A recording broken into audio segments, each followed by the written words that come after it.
L'homme de 28 ans qui avait fait chanter Pierre Palmade avec des vidéos de l'humoriste nu en train de se droguer comparaît ce mercredi 19 avril devant les juges. Son avocat estime dans les colonnes du Parisien que Yanis n'est pas totalement responsable de cette mauvaise histoire.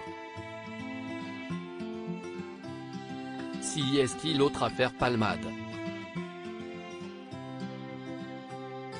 En janvier dernier, nos confrères du Parisien rapportaient que l'humoriste avait été victime d'un maître chanteur. Les faits remontaient à septembre dernier. Pierre Palmade avait passé plusieurs nuits avec un homme, présenté comme un escort boy. Lors de l'un de ces moments d'intimité, celui qui se faisait appeler Haroun avait filmé Pierre Palmade en train de prendre de la drogue.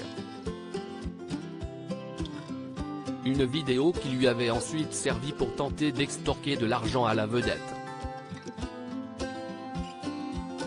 Pendant plusieurs jours, Pierre Palmade avait subi des pressions du jeune homme pour l'inciter à le payer.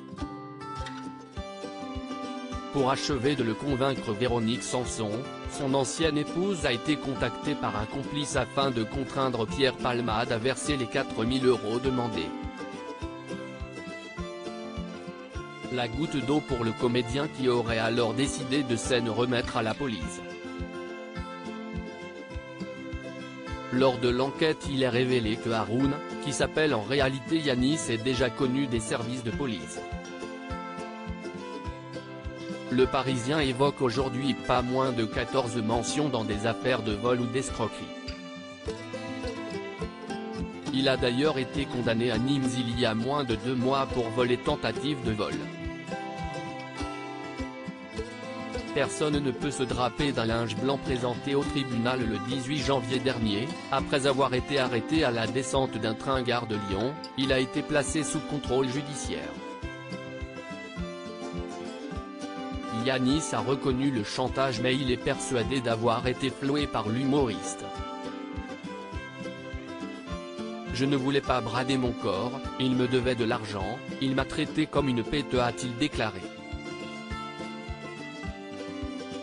Son avocat est au diapason. Il loue son corps 150 € de l'heure, pas 150 € la nuit. D'ailleurs, qui peut imaginer un tel tarif? Demande l'homme de loi qui déclare que son client a le sentiment d'avoir été utilisé, humilié, sali, rabaissé.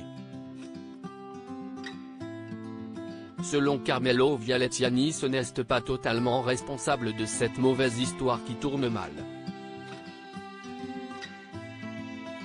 Si est-il l'histoire de pauvres vies qui se rencontrent? Dans cette affaire, personne ne peut se draper d'un linge blanc, assure encore Carmelo Viallet.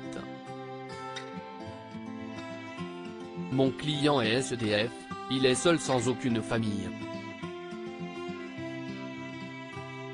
Il vend son corps, il loue son corps, si est comme ça qu'il parvient à se payer une nuit à l'hôtel et à manger. Dans le compte-rendu de son procès-verbal, les corps conclut que cette nuit avec l'humoriste a été la pire soirée de sa vie. L'homme de 28 ans est présenté au juge pour chantage ce mercredi 19 avril.